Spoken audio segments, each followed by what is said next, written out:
Hello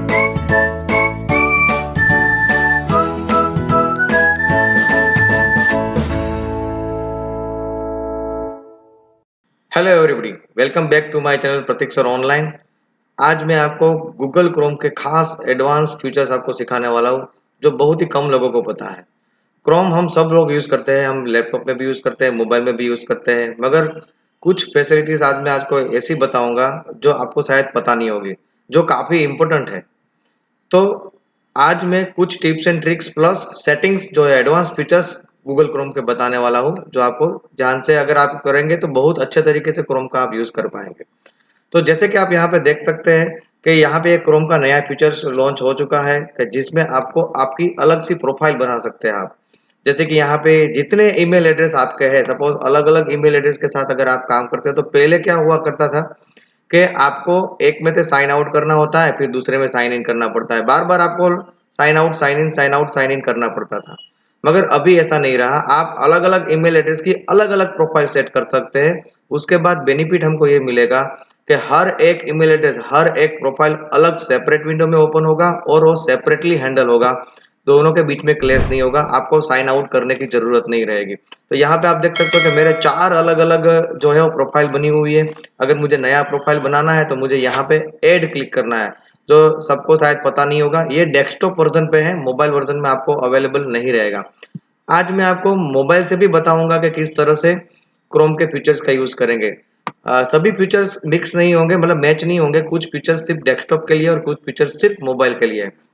मैं दोनों आपको बताऊंगा। अभी फिलहाल मैं आपको डेस्कटॉप के फीचर्स बता रहा हूँ। तो यहाँ पे अगर आपको कोई नया ईमेल एड्रेस ऐड करना है, नई प्रोफाइल सेट करनी है, तो आपको ऐड करना है।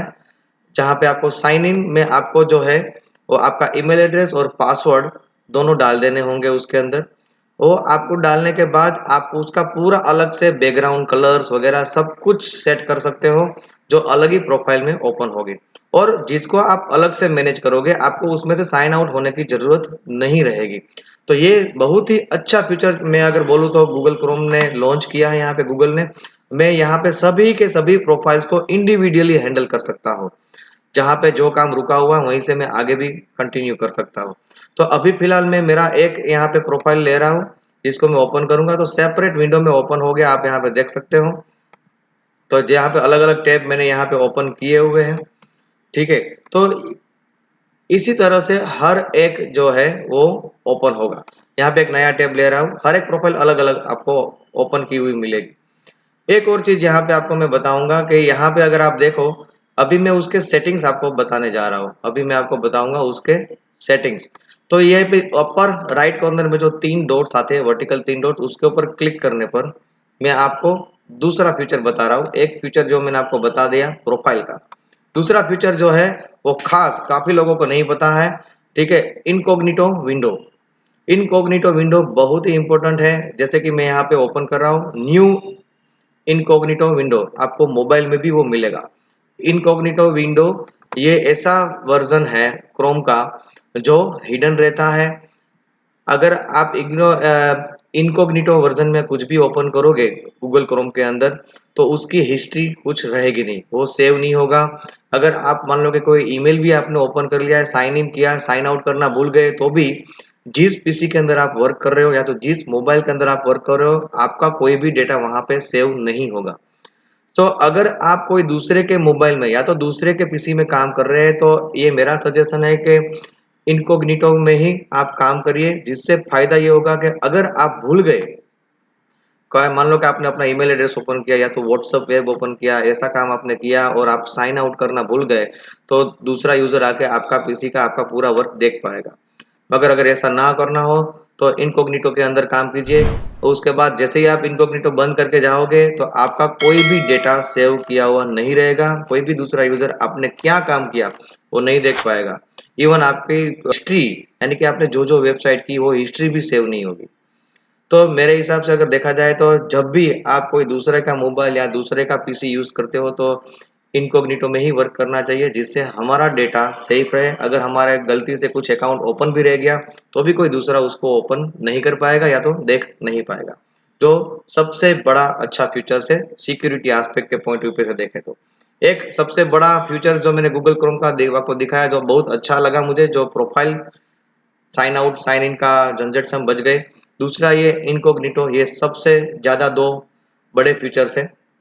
अभी में हम बात करते हैं दूसरे फीचर्स की। तो काफ़ी सारे लोगों को ये नहीं पता है कि मैंने डेस्कटॉप के वर्जन में सब कुछ ओपन तो कर दिया, फिर जैसे ही क्लोज करता हूँ तो पूरा डेटा चला जाता है। तो उसके रिलेटेड मैं कुछ अभी सेटिंग्स आपको मैं बताऊंगा, जो आपको क्या क्या करना है। तो कुछ नहीं करना है, एकदम सिंपल है।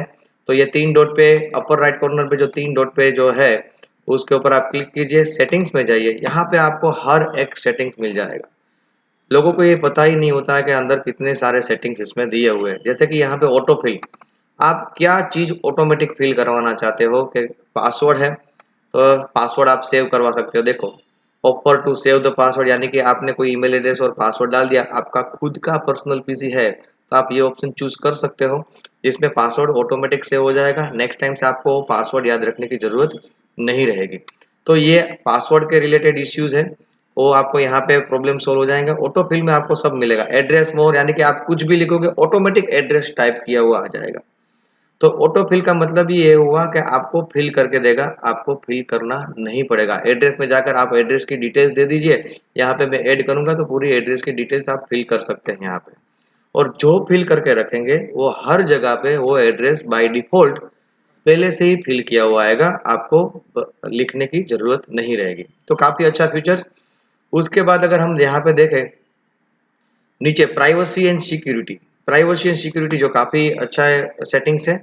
क्लियर ब्राउजिंग डेटा, आपने इतने सारे यहाँ पे डेली वेबसाइट्स आप ओपन करते हो, अननेसेसरी वेबसाइट जो एक बार या दो बार ओपन करके फिर आपको फ्यूचर में कभी यूज नहीं करना है, जो हमारी कैश मेमोरी का यूज करता है, ठीक है, और कुकीज का यूज करता है, तो जिससे कहीं ना कहीं हमारी मेमोरी जो है वो यूज होती रहती है। तो उसको डिलीट करने के लिए, उसको अवॉइड करने के लिए, क्लियर ब्राउजिंग डेटा करने पर आपकी जो भी ब्राउजिंग, आपने जो जो वेबसाइट्स ओपन की थी, जो कुकीज बनी होगी, जो कैश मेमोरी फुल हुई होगी, वो सब रिड्यूस कर देगा, रिलीज कर देगा, और आपका ब्राउजिंग डेटा एकदम क्लियर हो जाएगा। तो ये काफी इंपॉर्टेंट है। आप इसके ऊपर क्लिक करो, आपको क्या क्या डेटा क्लियर करना है, हिस्ट्री या कुकीज या कैश इमेज, वो आप यहाँ पे डिसाइड करके क्लियर डेटा कर सकते हैं। उसके बाद कुकीज एंड अदर साइट के डेटा सिक्योरिटी, अगर हम देखें तो यहाँ पे सिक्योरिटी कौन कौन सा है, ये थोड़े हाई एडवांस ऑप्शंस है। तो स्टैंडर्ड प्रोटेक्शन तो हमको मिलता ही रहेगा, जनरली हम वही ऑप्शन सिलेक्ट करके रखते हैं जिसमें आपको ज़्यादा डिटेल में नहीं जाना चाहिए, क्योंकि डिफॉल्ट ही सफिशिएंट हमारे लिए रहता है। ठीक है। साइट सेटिंग्स है वो जो काफ़ी इंपॉर्टेंट रहता है यहाँ पे, तो कौन कौन सी साइट के आप पर्सनल सेटिंग्स यहाँ पे आप कर सकते हो। ठीक है, कौन कौन सी साइट आप ओपन ज़्यादा करते हो, किस किस को आपने परमिशन दी के, देखो यहाँ पे सब दिखा हुआ आ रहा है कि कौन से कंटेंट्स को हमने परमिशन दी हुई है। अगर आपको किसी को निकालना हो तो आप निकाल भी सकते हो। यहाँ पे मैंने क्लिक किया, ठीक है, तो कौन सी ऐप को मैंने कौन कौन से परमिशन दे रखी है, कितना डेटा यूज कर रहा है, वो सब आपको मिल जाएगा। आप उसको क्लियर भी कर सकते हैं। फिर अपीयरेंस की बात करें तो अपीयरेंस में आप थोड़ा सा लुक चेंज करते हैं। अगर फॉन्ट साइज आपको बड़ी रखनी है तो आपको यहाँ पे फॉन्ट साइज बड़ा कर सकते हैं। फॉन्ट आपको चेंज करना है तो फॉन्ट भी चेंज कर सकते हैं आप यहाँ से। ठीक है, तो फॉन्ट साइज देखो यहाँ पे आप है, जिससे साइज बड़ी हो जाएगी। आप देख सकते हो कि यहाँ पे फॉन्ट साइज बड़ी हो रही है। तो जिसको थोड़ा सा प्रॉब्लम हो रहा है छोटी साइज में, वो यहाँ पे फॉन्ट साइज छोटी करके अपने वर्क को आसान बना सकता है। ठीक है, फॉन्ट भी आपको जो भी अच्छा लगे वो आप यहाँ पे कर सकते हो। टाइम्स न्यू रोमन वगैरह जो है फॉन्ट आप यहाँ पे सेट कर सकते हो। ठीक है, फिर यहाँ पे डिफॉल्ट ब्राउजर आपको, वो तो हमारा जनरली यही रहेगा, क्रोम है तो। एक खास ऑप्शन मैं आपको यहाँ पे सिखाता हूँ, ऑन स्टार्टअप, जो ज़्यादा लोग जो वर्क करते हैं क्रोम के अंदर, उसके लिए बहुत ही इंपॉर्टेंट है। ऑन स्टार्टअप आप यहाँ पे डिसाइड कर सकते हो, ओपन द न्यू टैब, यानी कि जितनी बार आप क्रोम ओपन करोगे हर बार एक नया टैब ब्लैंक मिलेगा, आपको सब कुछ पहले से काम शुरू करना है। Continue where you laptop, continue where you laptop मतलब मैं मान लो कि यहाँ पे 4 टैब खुले हुए, मैं तुरंत बंद कर दूंगा इसको, तो जब भी फ्यूचर में मैं मेरा प्रोफाइल ओपन करूंगा तो ये 4 टैब पहले से ही खुले हुए मिलेंगे, यानी कि जहां से आपने बंद किया क्रोम वहीं से वापस शुरू होगा। एंड ओपन स्पेसिफिक पेज और सेट अ पेज, यानी कि आपको जब आपको एक मन हुआ कि जैसे ही मैं ओपन करूं इसको, तो एक पर्टिकुलर पेज मुझे मिलना चाहिए, तो आप यहाँ पे वो भी सेट कर सकते हैं। मगर जनरली मैं ये रखता हूँ कि जहाँ से मैंने काम मेरा बंद किया वहीं से काम शुरू होना चाहिए, जो काफ़ी बड़ा अच्छा फीचर उसमें मुझे नज़र आ रहा है। ठीक है, फिर आपको कोई एक्सटेंशंस, आपको पता है कि गूगल क्रोम में बहुत सारे एक्सटेंशंस हैं और उसके लिए क्रोम का खुद का स्टोर है, वेब स्टोर है। ठीक है, आप उसमें जाके कितने भी आपको स्टोर करने हैं, मतलब अलग-अलग एक्सटेंशन गूगल मीट के, अलग-अलग कोई भी काम के लिए एक्सटेंशन आपको मिल जाएगा। और गूगल क्रोम ही ऐसा ब्राउज़र है जो सबसे ज़्यादा एक्सटेंशन को सपोर्ट करता है, जिससे हम हमारे काम को और आसान बना सकते हैं। और अगर आप देखा जाए तो यहाँ पे आपको ये जो एड्रेस बार नज़र आ रहा है, उसको आप कैलकुलेटर के रूप में भी वर्क करवा सकते हैं। आप देख सकते हो कि एकदम आसानी से गूगल क्रोम में जैसे में एड्रेस बार है, कुछ कैलकुलेशन करना आपको याद आया, तो ब्राउज़र के अंदर ही रहते हुए आप यहाँ पे कैलकुलेटर का यूज़ करके आंसर देख सकते हैं। देखो 12 मल्टीप्लाई बाय 3 लिखा तो 36 अपने आप आ जाए। तो अलग से कैलकुलेटर ओपन करके अननेसेसरीली टाइम वेस्ट करने की ज़रूरत नहीं, क्योंकि आपको ये क्रोम ब्राउज़र के अंदर ही मिल जाएगा। So I hope you like everything.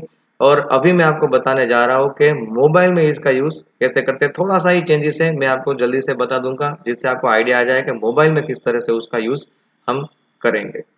तो अभी मोबाइल में आपको मैं क्रोम ओपन कर रहा हूँ। यहाँ पे जो चेंजेस है वही मैं आपको बताऊंगा, ऑलमोस्ट सब सेम है, आपको सभी ऑप्शंस मिलेंगे यहाँ पे। तो यहाँ पे जो आपको 3 डॉट ऊपर नज़र आ रहा है, वहीं पे आपको सब सेटिंग्स मिलेंगे गूगल क्रोम के।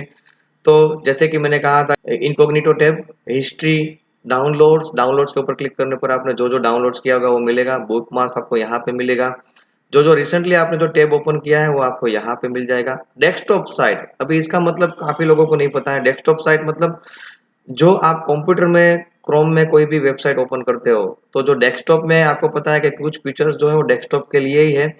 तो अगर आपको वही फीचर्स एग्जैक्टली आपको अगर मोबाइल में यूज करना है, तो आपको डेस्कटॉप साइट आप ले लेंगे, तो डेस्कटॉप की तरह ही क्रोम ओपन होगा, और जो फीचर्स आपको डेस्कटॉप में मिलते हैं वही फीचर्स आपको सब के सब जो है वो मोबाइल में भी मिलेंगे, जो काफी सारे लोगों को पता नहीं होता है। तो डेस्कटॉप साइट जो है वो आप मोबाइल के अंदर डेस्कटॉप की वेबसाइट ओपन कर सकते हो, डेस्कटॉप का लुक यहाँ पे देख सकते हो। और बाकी की जो सेटिंग्स मैंने आपको कहे थे वो सेटिंग्स के अंदर ही है। जैसे कि मैं अभी यंत्र के अंदर गया, तो यहाँ पे आप देख सकते हो कि पासवर्ड, किस किस का पासवर्ड आपने दिया हुआ है, वो सब यहाँ पे नजर आएगा। तो आपको ये भी पता चलेगा कि कौन कौन सी वेबसाइट का पासवर्ड इसमें सेट किया हुआ है। Payment methods, address and more, जो ऑटोफिल के लिए मैंने आपको कहा था। प्राइवेसी एंड सिक्योरिटी, जो जनरली हम कहते हैं कि बाय डिफॉल्ट वाला जो रखता है वही हम रखेंगे, कुछ उसमें चेंजेस नहीं हम करेंगे। सेफ्टी में आपको कोई अपडेट्स अगर है क्रोम का तो वो आपको मिलेगा। पासवर्ड प्रोटेक्टेड, सेफ ब्राउजिंग में आपको क्या करना है, जनरली उसमें भी मैंने आपको कहा कि स्टैंडर्ड प्रोटेक्शन ही रखना चाहिए, एडिशनल में नहीं जाना चाहिए। तो ये सब आपको मिलेगा। जैसे कि थीम, अगर आपको डार्क थीम पसंद करनी हो तो थीम में जाकर यहाँ पे लाइट, डार्क और सिस्टम डिफॉल्ट आप चूज कर सकते हो। यानी कि क्रोम में अंदर भी ये डार्क थीम अवेलेबल है, जो काफी लोगों को नहीं पता है। एक्सेसिबिलिटी, साइट सेटिंग में आपको कौन कौन सी साइट में आपको एलो करनी है, कौन सी साइट को एलो नहीं करनी है, वो यहाँ पे आप यहाँ पे सेट कर सकते हैं। और जैसे कि मैंने कहा, लैंग्वेज ऑप्शन जो है वो आपको मोबाइल में ज़्यादा इजीली मिलेगा। लैंग्वेज, आपको कोई भी वेबसाइट जो है वो कौन सी लैंग्वेज में देखनी है, वो आपको यहाँ पे लैंग्वेज चूज करके रखनी है। आप जो लैंग्वेज चूज करेंगे वही लैंग्वेज के अंदर कंटेंट्स आपको मिलेगा। और वही गूगल का सबसे ज़्यादा अच्छा फीचर्स है, क्योंकि हर कोई जो है इंग्लिश में कंफर्टेबल नहीं होता है, तो उसको हिंदी या गुजराती या मराठी या तमिल कोई भी लैंग्वेज यहाँ पे आपको ऐड लैंग्वेज करके आप देख सकते हो कि यहाँ पे हर एक लैंग्वेज दी हुई है। आपको सिर्फ उसको ऐड करना है और फिर जब आप चाहे तब आप उसका यूज़ कर सकते हैं यहाँ पे। जैसे कि मैं अभी यहाँ पे हिंदी चूज करूंगा, तो मुझे सब कुछ जो है वो हिंदी के अंदर ही पूरा नजर आएगा। देखो नीचे लिखा हुआ है offer to translate page into other language. मैं जो लैंग्वेज चूज करूंगा वो लैंग्वेज में ये सिलेक्ट हो जाएगा। ओपर टू ट्रांसलेट, तो यहाँ पे ट्रांसलेट हो जाएगा। ठीक है, तो इस तरह से आप यहाँ पे लैंग्वेजेस में जाकर लैंग्वेज भी चूज करके आप अपने वेब पेज के कंटेंट्स को कोई भी लैंग्वेज में आसानी से देख सकते हो। बस आपको लैंग्वेज यहाँ पे ऐड करनी पड़ेगी, जो मैंने आपको सिखाया, जो काफी सारे लोगों को पता नहीं होता, इसलिए वो उसको अपनी कंफर्टेबल लैंग्वेज में कंटेंट्स नहीं देख पाते। So I hope you like this tutorial. मुझे लगता है कि गूगल के काफी सारे मैंने अच्छे सेटिंग्स दिए हैं। यू लाइक, ये ट्यूटोरियल को लाइक जरूर करो, और अगर आपको लग रहा है कि ये डिटेल्स जरूरी है तो आप लोगों को शेयर करो। हाँ, don't forget to subscribe my channel. Prateek sir online channel को सब्सक्राइब करके रखो, क्योंकि ऐसे ट्यूटोरियल्स मेरे आते ही रहेंगे, जिससे आपका नॉलेज अपडेट होता रहेगा और कंप्यूटर भी आसानी से आप सीख पाओगे। Thank you and have a nice day.